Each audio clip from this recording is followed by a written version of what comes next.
Welcome back, Tube Dwellers. Get ready for game number 2 between our Zerg and Terran superheroes. Introducing first, in the bottom left-hand corner of Neoplanet S, your American Terran player, Complexity's QXC. His opponent, in the yellow trunks, spawning in the top right corner, Navi's Zerg player, Lowely. Spoilers incoming. Game 1, QXC took it long on Whirlwind. Couple weird builds flopped out. Marine tank focus from QXC against Ling Infestor Broodlord from Lowely. Blast from the past showing us that old metas die hard. So I wonder, in this very new age map, if we'll see any kind of similar old meta strategy usage. Now, the reason I call this a somewhat more new age map is because it's not huge as far as, we'll call it air distance from one spawn to the other. It's not an enormous map, however, the way it's shaped, the way the middle has this circular formation, it allows for some macro games. Now, more often than not, you see games kind of end early here. Most games don't go ridiculously crazy far length, at least not as much so as they do in, say, Whirlwind. Though Whirlwind is also a pretty new map, it's more traditionally styled. It's a little bit more like Tal'Darim Altar, and there have been huge maps like it throughout Starcraft's history. Whereas most of the small maps that I would say are like Neoplanet S, haven't been quite like Neoplanet S. Even for a small map, it's a little different. The shape, the geometry. The Reaper! QXC opening with the Reaper. I gotta say, I like this opening. Again, it's a small map, so the Reaper can cross it pretty quick, and there's quite a bit of surface area. We're not talking a star station amount of surface area to jump up into the main here, but a decent amount. Reapers can get up over here. And you know what, actually, seeing this little cliff line, I wonder exactly where that ends. I'm not certain. I want to say it ends right where this little cylindrical thing is. So I think Reapers can get up here, and then, of course, any of this real estate over here, a Reaper can jump up and down. That can be very annoying, especially just due to its position. For the Zerg, it's pretty easy for them to travel and defend in a straight line between these two bases and right across this ramp. But dodging out here into the far corner of his main, that might be a kind of tough spot. So in comes the Reaper. Reapers have technically 2 different attacks that they fire at the same time. Each does 4 damage, so they do a total of 8 damage. 40 divided by 8 will oftentimes be 5. However, regeneration makes it take 6 shots. So Reapers don't necessarily kill drones quickly. However, they do move very fast. You can see Zergling's only able to catch up to the Reaper even when on creep when the Reaper makes a turn. So Reaper's very quick in the early game. Very slippery little buggers. Ability to go up and down cliffs makes them very difficult to catch. And their combat drugs makes them absolutely tenacious in the early game. Looks like Lowely's got what he needs to deal with it, though. He's got enough Zerglings here that at pretty much any time he can sick the Zerglings on the Reapers. And he wants to micro it, but if he needs to, he can be performing macro activities while the Zerglings chase the Reapers down. QXC can't commit directly to that. He's going to have to watch his Reapers very closely and micro the whole time. Lowely's also positioning his Queens forward.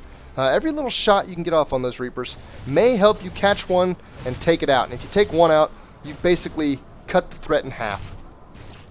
Another Queen comes out. I think this is a total of 4 now. Yep, he's still got one in his main. This should basically totally shut the Reaper pressure down. You can take these Lings, and I like he's even got them on patrol. I would say patrol them in an area right around here where they could jump up there. Leave the Queens there. He's basically got full defense. Watch this. Instant wrap around. QXC knows he's got to get out. He's going to take one more stroll. He's going to basically scout the main here. And right as I say that, no, he is actually just directly engaging the Zerglings. He's going to lose a Reaper for it, too. So, I'm glad that all my words of wisdom were mostly justified there. QXC's already got his next harassment tool in the pipe, though. Some Hellions just spawning, going to cross the map. He's also got his natural up. We can see some of his plans starting to develop here. He did go very quickly into a starport. Last game he got a 3rd command center, 2 engineering bays, and then added some barracks and a starport at about the same time.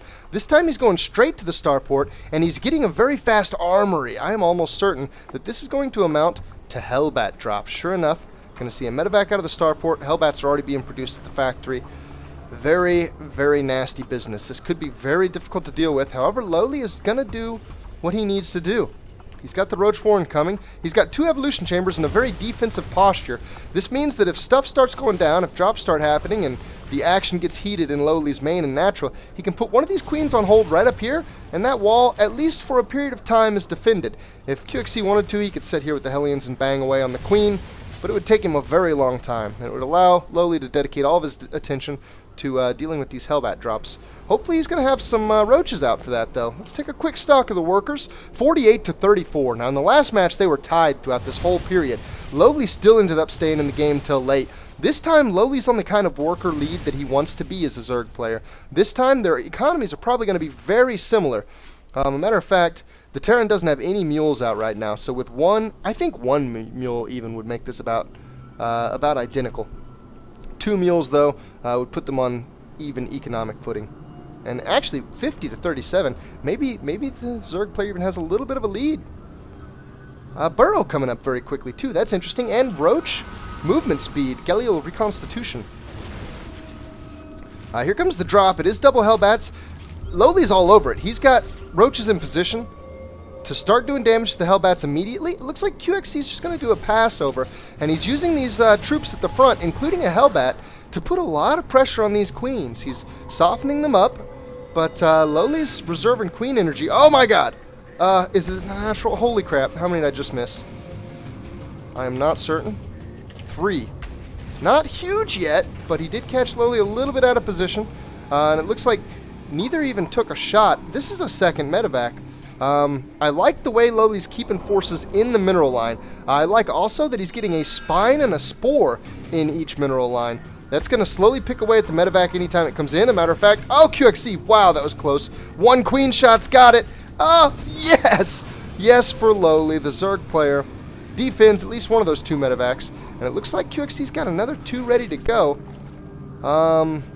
Lowely feels safe. Lowely's going to move out. This could be really dangerous. There are a lot of roaches in this. They've got the movement speed. They've also got 1-1. QXC has nothing of the sort. He is going to spot this army. This is an incredible boon for QXC, but I'm not sure that it's going to be enough time. He already has 3 bunkers, and he's got some marauders. If anything, this is the force that can do it. It'd be really amazing if he had even a single siege tank. Oh, this is a lot of roaches, though. He doesn't have the infantry to fill these bunkers either. So while having a few bunkers is nice, Lowely is in here. He is doing huge damage. QXC's pulled workers. The workers are attacking, so they're dying. He knows it. His harassment didn't do enough damage. Lowely put together an amazing aggression timing. And QXC goes down, so now in this best of 3, we're tied up. 1-1, the Zerg player and the Terran player. We're just going to have to wait it out and see what happens in Game 3. Who's able to come out victorious? Please stay tuned, everybody. Next game will be up shortly.